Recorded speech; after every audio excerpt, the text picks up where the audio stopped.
With a closer look now at the presidential campaign with less than a month to go before election. Can you believe it? And joining us now are ABC White House correspondent Mary Alice Parks and contributing political correspondent Rachel Bade. Welcome to you both. Thanks. Yeah, absolutely. Okay, so let's start with you, Rachel, because there's all this talk about voters and gender right now. What's going on?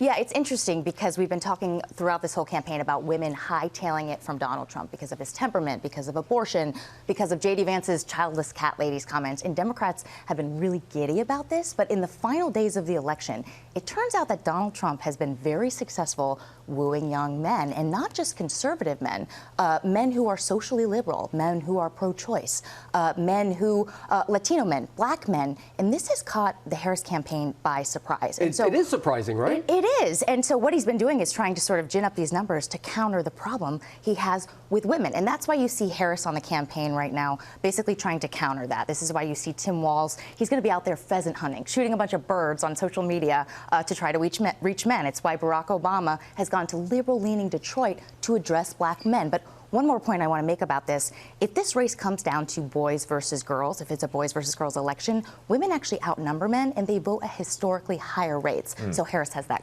going for her. Really something to watch there. And Mary Alice, the Harris campaign, they've been rolling out all the big-time surrogates. We saw former President Obama, First Lady Jill Biden, Bill Clinton going to speak next week. What are they hoping to accomplish here with these big names down the final stretch? I mean, these big names were always going to be out on the campaign trail, like you said, in the final stretch. There's only 3 weeks to go. But this race is absolutely as close as ever. I mean, we are talking about a dead heat. They are hoping that something breaks through. You know, a big part of their strategy is to get Harris out in front of a range of audiences. She's been doing fewer events than Trump. I think that's been interesting, but a lot of different kinds of events. In Arizona, she was doing a town hall, taking questions from Latino voters. Then the next day, doing events specifically focused on Republicans. Look, they need something to break loose. One thing that's very interesting, too, they know this will be a slog, so they're focused on their ground game, their get-out-the-vote operation.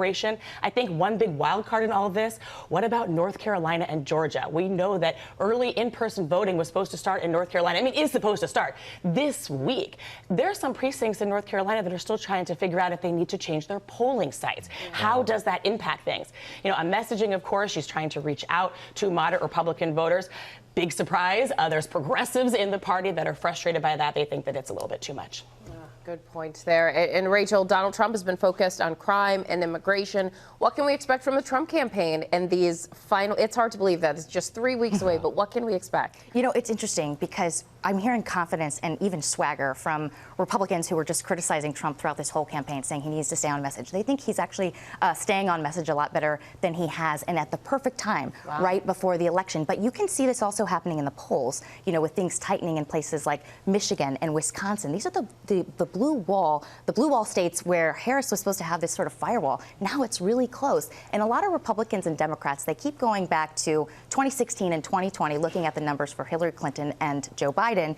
And back then, both of them were up above Donald Trump by the mid to high single digits. Right now, Kamala Harris is sort of neck and neck with Donald Trump. And remember, back then, Clinton lost, Joe Biden barely won. So since Harris is sort of right next to Trump in terms of this polling, what does this mean for her in terms of winning? It's like maybe there's even a bigger margin of error needed in some of these polls. Exactly. Some people saying it seems like for Harris, that sort of honeymoon phase. It's over. Sort of worn off. Yeah. All right, ladies, thank you for keeping us up to date with all of this. There's always so much going on.